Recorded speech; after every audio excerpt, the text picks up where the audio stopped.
नमस्ते दोस्तों।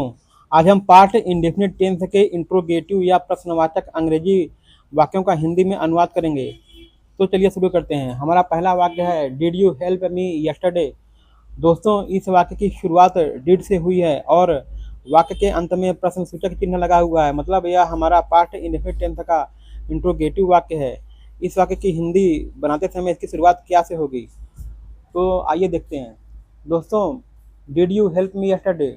Did means क्या, यू माने तुम, हेल्प मीन्स सहायता करना, मी माने मेरी, यस्टरडे मीन्स कल। तो इसका हिंदी में अनुवाद हो जाएगा क्या कल तुमने मेरी सहायता की।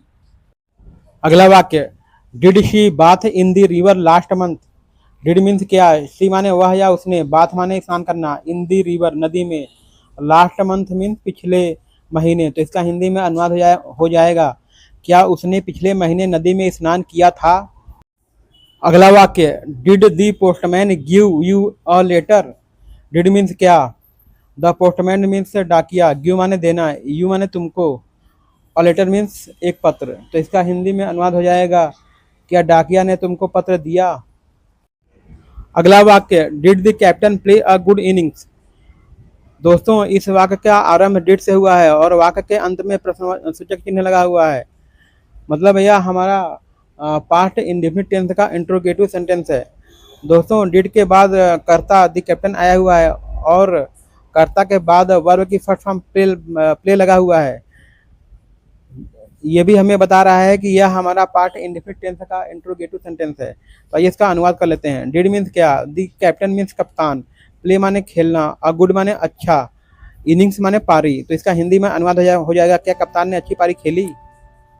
अगला वाक्य, हु टाट यू इंग्लिश लास्ट ईयर। दोस्तों, इस वाक्य की शुरुआत हु से हुई है और हु के बाद हमारा वर्ब का सेकेंड फॉर्म टाट आया हुआ है। मतलब और वाक्य के अंत में प्रश्नसूचक चिन्ह लगा हुआ है। मतलब यह हमारा पास्ट इंडेफिनिट टेंस का इंट्रोगेटिव सेंटेंस है। तो आइए इसका अनुवाद करते हैं। हु मीन्स कौन, टाट माने पढ़ाना, यू माने तुमको, इंग्लिश मीन्स अंग्रेजी, लास्ट ईयर मीन्स पिछले साल। तो इसका हिंदी में अनुवाद हो जाएगा कौन तुमको पिछले वर्ष अंग्रेजी पढ़ाता था। अगला वाक्य, when did India become a republic. दोस्तों, इस वाक्य का आरंभ प्रश्नसूचक शब्द व्हेन से हुआ है और व्हेन के बाद डिड लगा हुआ है और वाक्य के अंत में प्रश्नसूचक चिन्ह लगा हुआ है। मतलब यह हमारा पार्ट इंडेफिनिट टेंस का इंट्रोगेटिव सेंटेंस है। तो आइए इसका अनुवाद देख लेते हैं। When did India become a republic. When माने कब, डिड माने क्या, इंडिया माने भारत, बिकम माने होना और रिपब्लिक मीन्स गणतंत्र। तो इसका हिंदी में अनुवाद हो जाएगा भारत गणतंत्र कब बना था। दोस्तों, अगला वाक्य, when did you join this school.